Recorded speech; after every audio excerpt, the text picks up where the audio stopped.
Everybody who lived through that time remembers where they were when the shocking news spread that Marvin Gaye Jr. had passed away. That is how much of an impact he had. Marvin was more than just a singer. He was a cultural symbol, a man who shaped the sound of soul music in the 1960s and 70s with unforgettable songs such as What's Going On, Let's Get It On, and Sexual Healing. His soft yet powerful voice, mixed with lyrics that spoke to both love and pain, earned him Grammy Awards and a place in the Rock and Roll Hall of Fame. Yet, as remarkable as his career was, the story of his death has become just as unforgettable. Behind the stage lights and applause, Marvin battled personal struggles that weighed him down for much of his life. Those struggles eventually led to his tragic death at just 44 years old. The question that lingers is simple yet haunting: what really happened in those final moments of the Prince of Soul? Marvin Gaye Jr. was born on April 2, 1939. In Washington, D.C., he grew up in one of the city's oldest neighborhoods, where poverty was common and opportunities were rare. His father, Marvin Gaye Sr., was a strict church minister, while his mother, Alberta, worked as a housekeeper to support the family. From a very young age, Marvin showed signs of musical genius. By age 4, he was already singing in church, his little voice standing out among the congregation. People around him noticed his gift, and for Marvin, music quickly became more than a pastime. It was his escape. But life at home was far from peaceful. Marvin's father believed in harsh discipline. He would beat Marvin for even the smallest mistake. These punishments left deep emotional scars that Marvin carried well into adulthood. He once described his father as a king, powerful, unpredictable, and cruel. Those words reflected not only fear, but also the complicated bond he had with the man who raised him. At school, however, Marvin began to shine. When he was just 11, after performing in a school play, his teachers encouraged him to chase a future in music. He joined different singing groups through his teenage years, and it became obvious to everyone that music would be his calling. But conflict at home never stopped. His father often threw him out of the house, and by 17, Marvin dropped out of high school with nowhere else to turn. He joined the United States Air Force. When Marvin signed up for the Air Force, he hoped for excitement, working on planes, learning new skills, maybe even traveling the world.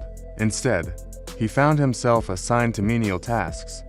The military's strict discipline clashed with his personality, shaped by years of conflict with his controlling father.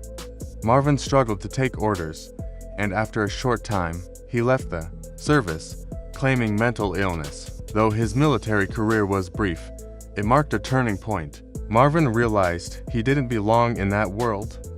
What he truly wanted was freedom, and music was the only place he could find it. After leaving the Air Force, Marvin dove headfirst into music. Along with his friend Reese Palmer, he formed a group called the Marquis. They began performing around Washington, D.C., catching the attention of the legendary Bo Diddley. Bo tried to help them secure a record deal, and eventually, they signed with OK Records. The Marquis released their first single, co-written by Bo Diddley himself, but the song failed to gain traction. Soon after, the label dropped them. For many young artists, that would have been the end, but Marvin was determined to keep going. Not long after, Harvey Fuqua of the Moonglows hired the group. Marvin worked closely with Harvey and gained valuable experience. By 1960, he performed at the home of Berry Gordy, the powerful head of Motown Records. Gordy saw promise in Marvin and signed him to Tamla Records, a Motown subsidiary. At this point, Marvin decided to make a personal change. He added an E to his last name, becoming Marvin Gaye. He wanted to distance himself from his father's name and avoid the whispers that he might be gay, rumors fueled by his father's behavior. Marvin's first attempts as a solo artist were rocky, but in 1962, everything began to change. His single Stubborn Kind of Fellow climbed the R&B charts, reaching number 8. and entered the Billboard Hot 100. Soon after, he released Hitchhike and Pride and Joy, both of which became hits.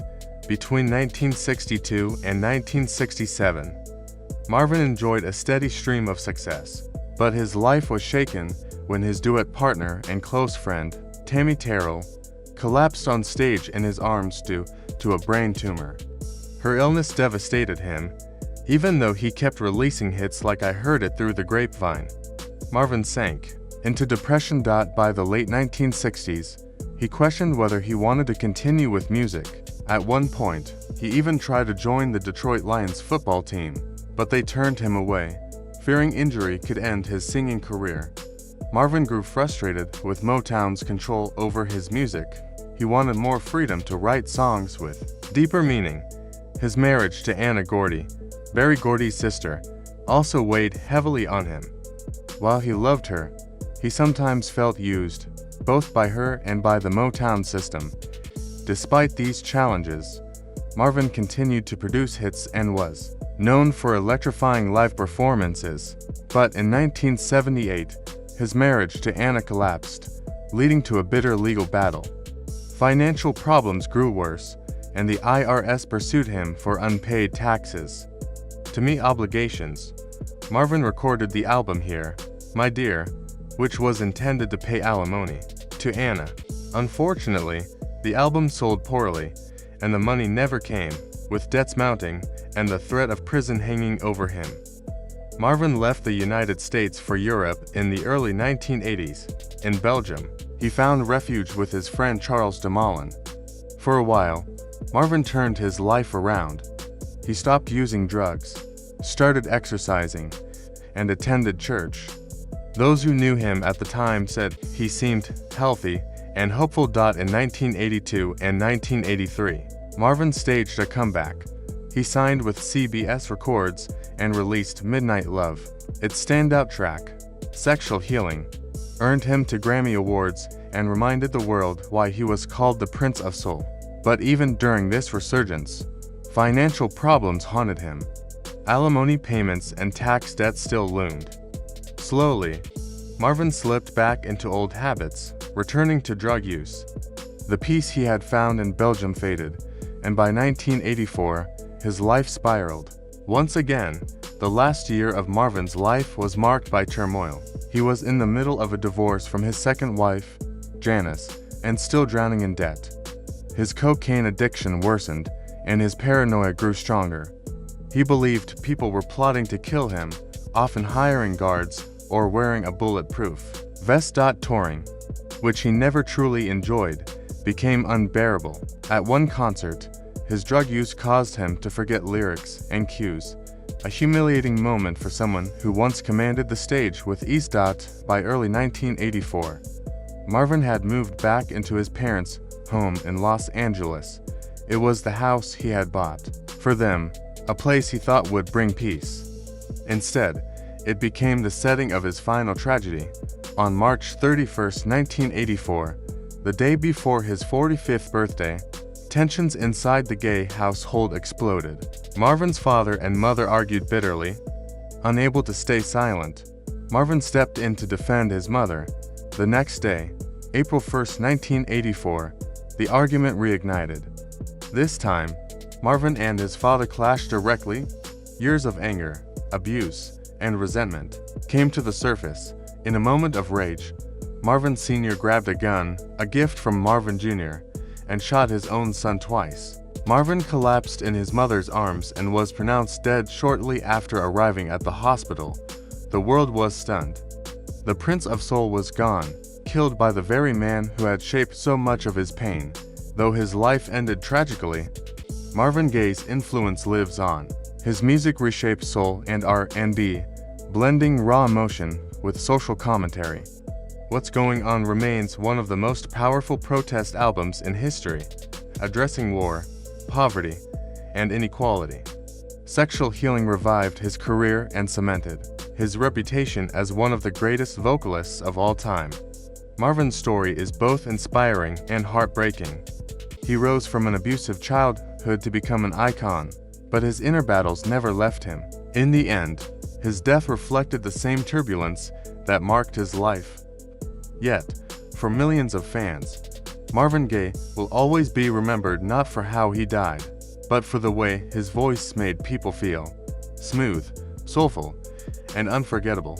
He truly was the Prince of Soul.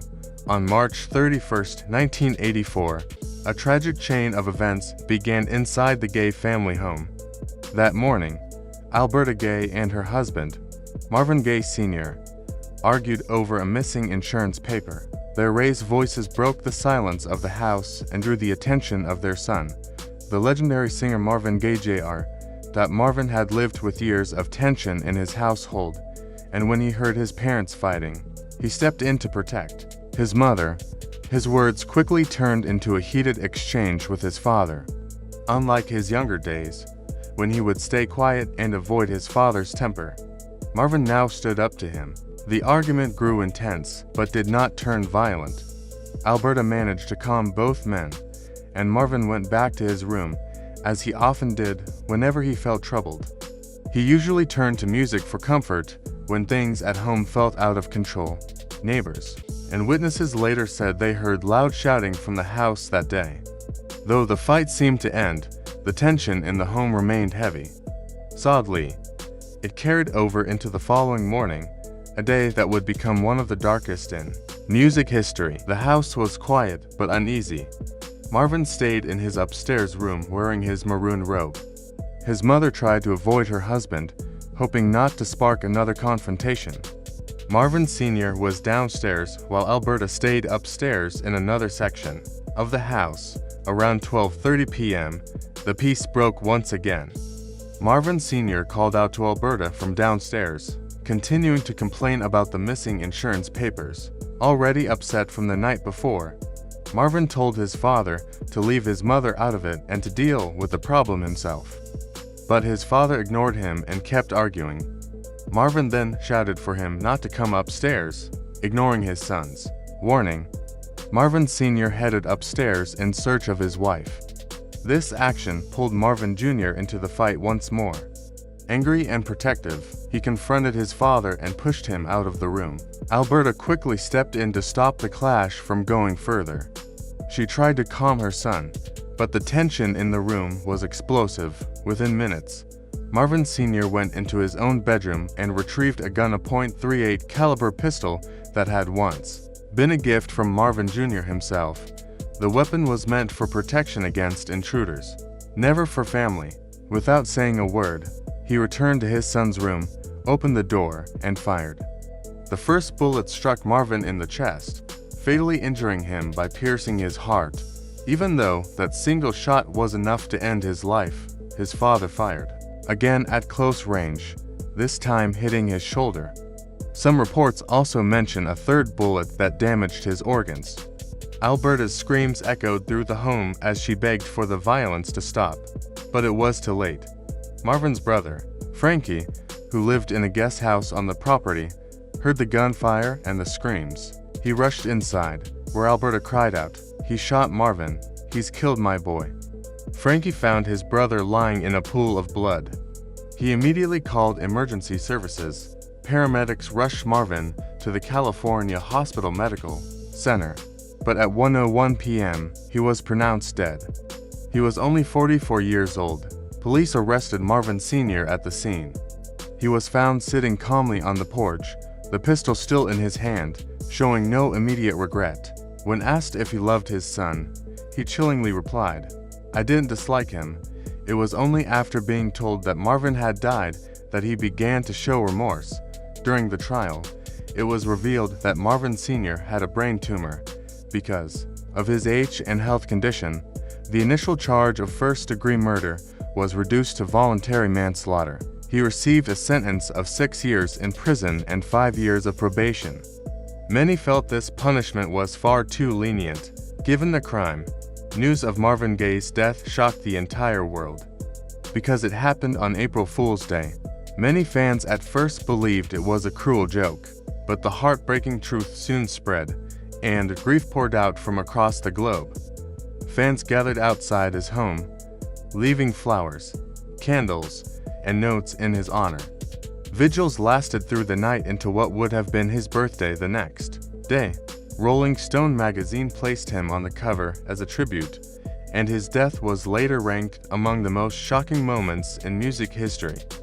Marvin's body was cremated, and his ashes were scattered over the Pacific Ocean. Following his wishes, his loss left the world wondering what more timeless music he could have created if his life had not been cut short. Even after decades, Marvin Gaye's voice continues to inspire. Songs like What's Going On, Let's Get It On, and Sexual Healing remain unforgettable classics. His story, however, also serves as a painful reminder of the struggles he faced in his personal life. His father lived until 1998, often expressing regret for what he had done, but no apology could ever restore what the world lost on that tragic April afternoon. Marvin Gaye Jr. will forever be remembered as the Prince of Motown, a man whose music changed the course of soul forever, even though his life ended in heartbreak at the hands of his own father. What do you think about Marvin Gaye's tragic passing? Share your thoughts in the comments. Don't forget to like, subscribe, and hit the bell so you never miss a new video.